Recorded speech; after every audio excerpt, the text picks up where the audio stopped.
안녕하세요. 저희 시네마 브런치 3인방 또 이렇게 한자리에 모였습니다.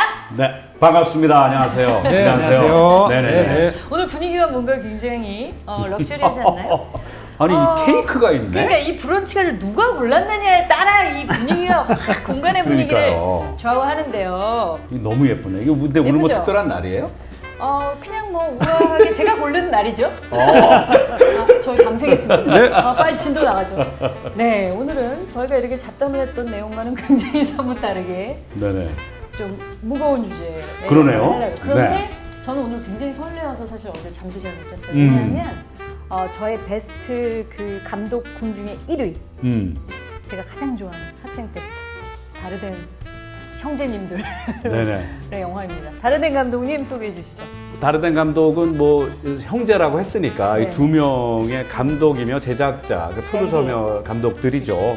무언가 인간과 그리고 우리가 살고 있는 세상에 대한 깊이 있는 성찰을 담아낸 영화들을 많이 만들었고 이분들도 다작을 하는 사람들이에요. 그래서 1999년에 로제타라는 영화가 있었어요. 그 영화가 이제 칸네에서 황금종려상을 받으면서 이제 전 세계적으로 크게 주목받기 시작했고 오늘 여러분들에게 소개해드릴 영화는 그 소년 아메드라는 영화인데 제가 알기로 이 영화도 아마 칸네에서 감독상을 수상한 굉장히 뭐 이렇게 소외계층을 다룬 영화 그리고 사회의 그렇죠. 이제 비판적인 이슈 그렇죠. 이제 뭐 난민들, 이민자들, 뭐 가난한 사람들 이렇게 많이 다루셨고요. 그래서 사실은 대다수가 굉장히 존경하고 영화계에서 네네. 거장으로서 굉장히 리스펙트하는 감독님이죠. 뭐 영화라기보단 계속 지금도 현실 속에 일어나고 있는 사건이죠. 최근 10월 달에도 이런 사건이 프랑스에서 벌어졌죠. 한 역사 선생님이 이 무함마드에 대한 그 풍자가 있다는 그 이야기를 설명하려고 하면서 미리 양해를 구했죠. 이 자리에 혹시 사실 이슬람에서는 이게 금지가 돼 있으니까 혹시 불편할 수 있으니까 좀 자리 옮겨달라고 하고 그렇게까지 배려를 다 한 거죠. 했는데도 불구하고 그래서 결국은 이 선생님이 길을 걷다가 거리에서 참수를 당하는 이게 21세기인데도 똑같이 여전히 벌어지고 있는 일이기 때문에 지금 오늘 제가 보려고 하는 이 영화는 엄밀히 말하면 현재 진행형인 항상 다르덴 감독은 자기 영화를 왜 만들었으며 어떤 의도로 어떤 목적으로 만들었다는 걸 밝힙니다. 이번에는 한국계 기자들하고 신의21에서 그 인터뷰를 굉장히 장문의 인터뷰를 했어요. 그래서 우리는 최근 몇 년간 유럽, 특히 프랑스, 벨기에에서 발생한 자살 테러에 대해 생각했다. 테러리스트 중에는 브뤼셀과 파리 등지에 살고 있는 어린 나이의 청년들이 많았다. 그런 의미에서 우리는 지금 현재 동시대 유럽에서 실제로 벌어지고 있는 테러에 대한 이야기를 하고 싶었다. 이게 이제 일단 의도입니다. 네. 근데 저는 이 영화 보면서 이제 아메드라는 소년이 이런 종교적인 광기에 이제 빠져들게 되는 어떤 배경은 잘 안 나왔잖아요. 심리적 배경. 앞에 조금 나오는데 영화를 보고서 예측해 볼 수 있는 거는 아버지가 없잖아요. 아버지의 부재죠. 그렇죠. 네. 그리고 또 이제 엄마가 그 알코올에 의존하면서 사는 그렇죠. 엄마. 근데 거기에 이제 무슬림 가정에 이민자로 살고 있고 네. 당연히 가난하죠. 그렇죠. 그렇죠. 사촌 중에 한 사람이 소위 그 지하드라는 성전을 치르다가 일찍 그 원리주의자들의 입장에서 이제 순교한 그런 그 사촌의 삶을 보고 동경하고 그래서 너무나 쉽게 빠져들어서 어떤 종교적인 목적을 위해서 사람을 죽이는 것을 너무 쉽게 생각하는 그런 무시무시한 아이가 된 상태로 이제 영화가 시작을 하죠. Il y a un mois, t'étais tout le temps à jouer à la PlayStation avec Karim. T'as enlevé tous les posters de ta chambre. C'est ce connard d'imam qui te bourre le crâne. Oh, ça va. Quoi, oh, ça va?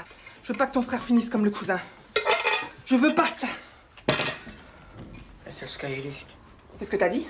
Répète-le en français. Répète, je te dis. Excuse-toi près de maman. Excuse-toi. T'habilles pas comme une pute et tu pourras me parler. Aie poli avec moi, je m'habille comme je veux, ok? Excuse-toi. Oh. Excuse-toi. 근데 이제 그 얘기를 또 했어요. 다르덴이. 여기서 나이가 언급되지 않잖아요. 죄송한데 13살이래. 다르덴이 설정한 나이가 이 13살이면 딱 사춘기. 그 나이가 너무나 이 영화에서 중요하다는 얘기를 밝혔어요. 사춘기 때가 보통은 이제 이상주의를 추구하기 쉽죠. 어른이 되고 난 다음에는 이제 양면성을 다 보게 되어지지만 저때 내가 동경하는 그 세대들을 향해서 굉장히 열광할 수 있는 주의고 요거밖에 안 보이는. 그렇죠. 그게 이제 오늘 저희가 이 아메드를 통해서 계속 다루려고 하는 근본주의라고 하는 그 주제에서 네. 굉장히 중요한 맞아요. 지금 추 감독님이 얘기해 주셨던 바로 그 지점. 그러니까 정체성을 소속감을 갖기 원하는 사람들인데 이게 불안정한 사람들인 거죠. 그리고 이런 얘기를 했어요. 다르데니. 저희가 이제 관련된 영상을 하나 볼 텐데 네. 종교적인 광기가 아메드의 몸을 어떻게 구속하는지에 대해서 보여주고 싶었다.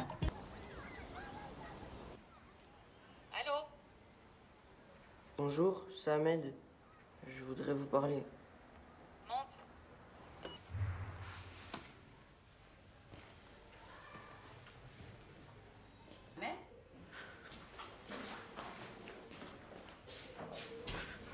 Ahmed?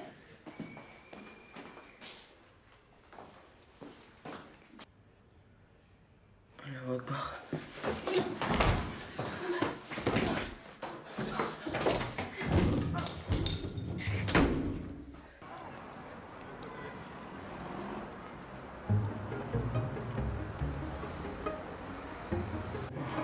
이 살해 시도가 성공했으면 어쩔 뻔했어요. 실패해서 다행이지. 아니 목사님 근본주의가 뭔가요? 저도 그 개념에 대해서 사실은 시대가 흘러가면서 좀 적용을 해야 되고 받아들여야 되는데 문자 그대로를 고수하는 게 이제 보통은 저희가 근본주의다라고 이야기하는데 그 종교의 경전하고 나를 일치시키는 거죠. وقاتلوا في سبيل الله الذين يقاتلونكم وقلوهم حيث ثقفت. حيث ثقفتموهم. C'est ce qu'elle mériterait si on était encore dans le djihad. 불안정한 사람들이 이 소속감을 가지고 싶어해요. 그리고 이것을 이 근본주의적인 성향을 가진 지도자들이 또 이것을 이제 이용하는 거죠. 사람들의 그 충성심, 그렇죠. 신앙에 대한 충성심. 근데 그렇게 보면 그렇게 치면 사실 우리 모두한테는 다 근본주의적인 성향이 좀 있어요. 왜냐면 다 소속되고 싶으니까. 그러니까 그렇게 보면 근본주의라는 건 정체성에 대한 또 다른 의미에서 좀 자신이 없음이에요. 그리고 좀 두려운 거죠. 그 두려움을 이 그 근본주의적인 성향으로 그 자리를 대체하는 거죠. 사실 보면은 기독교에도 이 근본주의가 있다라고 봐야 되는 거 아닌가요? 기독교 지금 근본주의는 어떤? 그건 이제 사랑이 없고 나와 다른 사람들을 전혀 용납하지 않고 인정하지 율법적인. 않고 그죠 완전히 그 율법적인 테두리 안으로 들어가서 정죄하고 네. 그리고 심지어 해를 끼치려고 하고 그런 것은 뭐 꼭 비단 우리나라뿐만이 아니고 미국에도 있고 근데 저는 어디나 있다고 생각해요. 기독교 근본주의라고 할 때 그거가 부정적인 시각으로 사람들이 대부분 인식하나요? 그렇죠. 그런 면들이 있죠. 역사적으로 봤을 때도 십자군 전쟁 같은 경우도 사실은 그렇죠. 그런 근본주의적인 거죠. 네. 그러니까 근본주의의 특징은 이거예요. 내가 지금 고수하고 있는 거 외에 다른 부분들을 타도해야 될 대상으로 그렇죠. 시키는 거예요. 그리고 악마화시키는 거예요. NT를 통해서 내 정체성을 강화시키는 방식이 굉장히 강한 거죠. 이렇게 비판적인 어떤 사고를 하면서 늘 가야 되는데 선동주의가 일어나고 열광주의가 되는 거예요. 그러니까 어떤 죽음까지 불서를 정도로 네, 목숨까지 그렇죠. 바칠 그렇게 정도로. 되어지는 거고 사랑도 저희가 있을 잘 알고 있는 갈라디아서 5장 말씀에 보면 이렇게 돼 있어요. 온 율법은 내 이웃 사랑하라는 그 한 말씀에 다 귀결되어진다는 말씀이 있단 말이에요. 네. 분명히. 근데 우린 또 그런 부분들은 또 쉽게 넘어가는 거예요. 기독교인들도 넘어가고 마찬가지. 내가 생각하는 중요시한 몇 구절을 이거를 고소해서 당신은 이것들에 동의합니까 안 합니까의 방식으로 가는. 저는 이 세상에 이미 증오가 너무 많잖아요. 네. 근데 믿는다고 하면서 우리가 또 다른 증오에 손을 하나 더 보탠다? 거기에 하나님이 있다라고 믿는다는 거가 저는 이상한 것 같아요. 다르덴 감독님들도 밝혔습니다. 이게 자칫 어떤 이슬람교를 특정해서 이 영화가 말하는 것처럼 사람들이 관객들이 받아들일까봐 여기서 나오는 종교의 근본주의는 기독교, 천주교, 모든 종교, 불교까지 다 포함되는 것이다라고 밝혔더라고요, 인터뷰에서. 그런데 또 그런 이제 얘기도 했습니다. 감독의 이 영화를 만든 의도 자체는 그 종교적인 관기가 발생하는 근본주의가 어떻게 생겨나는 것인지에 대해서 집중하다기보다는 이런 사람, 이미 사로잡힌 이 청소년, 아이들, 이런 사람들이 변화될 수 있는 가능성이 있을까에 집중하고 싶었다고 얘기를 합니다.